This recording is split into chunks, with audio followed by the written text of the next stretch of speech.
Seekord vaatame üle uue Civic Toureri, mis on oma klassist siis kõige suurema pagasiga.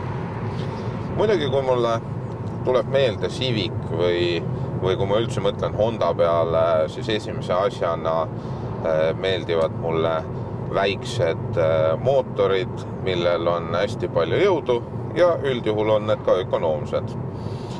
Paraku selle auto puhul võiks öelda, et minu jaoks on see 1,8 liitrine bensiinimootor natukene lahjavõitu. Samas keskmine kütusekulu on 7,9 liitrit ja see võib-olla on sellepärast niisugune suurema võitu, et auto on läbinud ainult 1600 kilomeetrit ja mootor vajaks natukene sisse sõitmist. Üldiselt mulle nagu Civicud meeldivad, et need on mõnusalt praktilised olnud ja mahutavad ka suuri inimesi. Seekord on muidugi see juhi koht natukene teistsugune ja seda sellepärast, et juhi ja kõrvalistuja istme all on kütusepaak ja see muudab selle auto sõitmise niisuguseks kaubikulikuks, et istud suhteliselt kõrgel. Minul on see isteasend muidugi kõige alumisse asendisse lastud ja ausalt öeldes, kui ma selle päikse sirmisin niimoodi 90 kraadi alla panen, siis ma ei näe isegi seda ees sõitvat autot. Võib-olla siit mingi meetrikese näen nina ette. Et sellega peaks nagu pikemad inimesed arvestama. Küll selline kosmoselaevalik spidomeetri lahendus on minu arvates üpris omapärane ja hästi loetav. Sellel autol on reguleeritav vedrustus ja siit saab valida siis kas dünaamilise, normaalse või komfortasendi vahel. Dünaamiline on niisugune sportlik ja see muudab selle auto natukene hüplikuks. Normaalne on selline vahepealne ja komfort oli minu jaoks kõige meelepärasem, kuna see auto on niisuguse rahuliku iseloomuga, siis on mõistlik sõita pehmemalt. Ega Eesti teed on niikuinii natukene auklikud ja künklikud, et see komfortasend silub selle sõidustiili piisavalt mugavaks. Nagu tänapäeval ikka paigaldatakse uutele autodele hästi palju abinõusi, mis siis aitavad juhil sõita või liigelda ja kui juhil jääb mingisugune asi märkamatuks, siis auto hakkab vastavalt sellele karjuma. Näiteks nagu siin on olemas telgjoonte mõõtmisseade, kui sa seda ületad, siis hakkab see auto karjuma ja näitab mulle siin ekraani peal ilusti, et ma peaksin nagu tagasi tulema. Samuti on ka eessõitja kokkupõrke abinõu, pimeda nurga abinõu peeglites, siis on indikaatorid, mis näitavad, et ma ei tohiks nagu ümber reastuda. Samuti on ka sellel autol tagurduskaamera koos pimeda nurga anduriga, et kui tagurdada parklast välja, annab auto infot, kas siis vasakult või paremalt on mõni sõiduk lähenemas. Ja see on minu arvates üks parim lahendusi, mis üldse saab tänapäeval olla. Et on väga palju juhuseid, kus siis mõlemal pool autot on kas siis suured bussid või maasturid ja väljavaade on suhteliselt kitsas. Ja kui nüüd vaikselt tagurdama hakata ja mõni auto tuleb ja ongi korras avarii.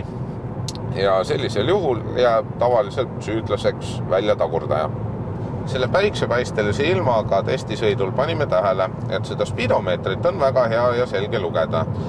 Küll see kõrval olev raadiodisplay, kuhu kuvatakse ka kõik muu oluline info, on natukene tuhm ja päike peegeldab sealt pealt nii palju, et mitte midagi pole näha. Ega selle Toureri välisdisainist pole küll suurt midagi rääkida. See ninaosa on täpselt samasugune nagu viieukselisel, aga ainukene uus lahendus on see katusejoon. See on natukene kõrgem ja Honda disainerid ütlevad, et see akende postide süsteem on tehtud niimoodi, et jääks mulje, nagu see katus oleks hõljuv. Ennem kui me kapoti avame, räägiks ära, kuhu on Honda insenerid paigutanud ka kütuseluugi avamiskangi. See paikneb kapoti avanemiskangi kõrval. Ja kui ma nüüd siit ukse vahelt neid avan, siis ei näe ma kumbat kangi ma katsun või tõmban.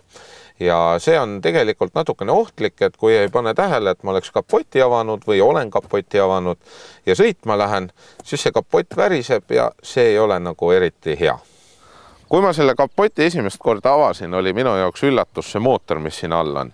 Tegemist on 1,8 liitrise bensiinimootoriga, millel on üks nukkvõll, mis tänapäeval on veidi imelik. Sellel on 104 kilovatti ja sellele mootorile on võimalik saada kas siis 6-käigulist manuaalkasti või 5-käigulist automaati. Samuti on ka 1,6 liitrine diisel ja sellel on 88 kilovatti ja 6-käiguline manuaal. Automaati diislile kahjuks ei pakuta.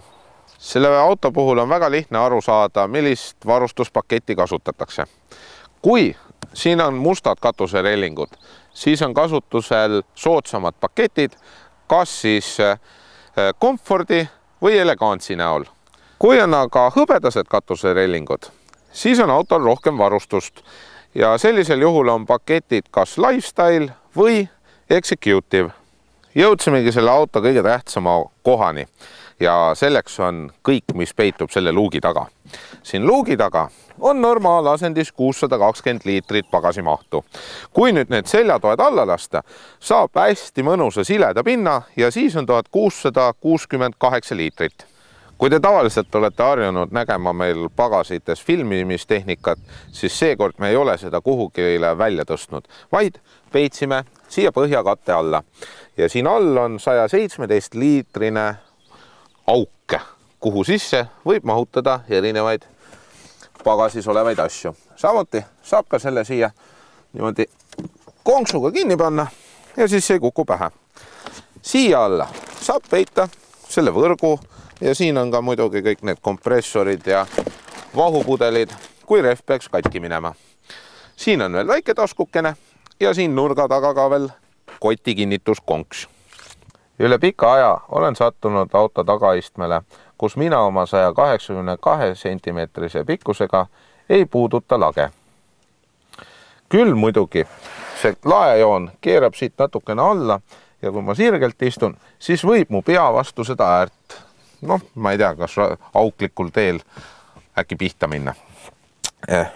Jalaruumi on siin piisavalt, see iste minu järgi paigas ja põlved hästi õrnalt võib-olla käivad vastu. Aga vaataks ka üle, mille pärast on kütusepaak esiistmete alla peidetud. Selle auto pagasiosa ei ole ainukene koht, kus asju vedada. On lahendatud ka niimoodi, et saab need istmepõhjad sujuvalt üles tõsta ja siia mõned kõrgemad asjad panna. Või näiteks äkki mõni lemmikloom oma kastiga panna. Kui teile see auto nüüd huvi pakub ja tahaksite teada, palju see auto maksab, siis Civic Tourer bensiinimootori puhul tuleb taskust välja käia 17 990 eurot. Diisli puhul aga natukene rohkem ja seda 20 990 euro näol.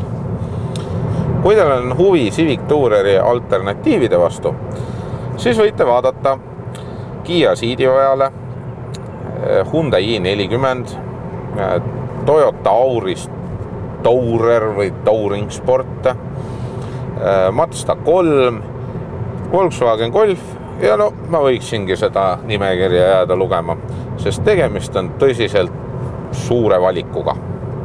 Civic Toureri näol on tegemist väga normaalse pereautoga, kellel on hea juhitavus, küll mootori valik ei ole minu jaoks piisavalt emotsioonikas, aga selle auto igapäevase kasutamise muudab mugavaks hulgaliselt juhiabisüsteeme, paindlikud pagasilahendused ja üldiselt 4 inimesele on tegemist väga hea pereautoga.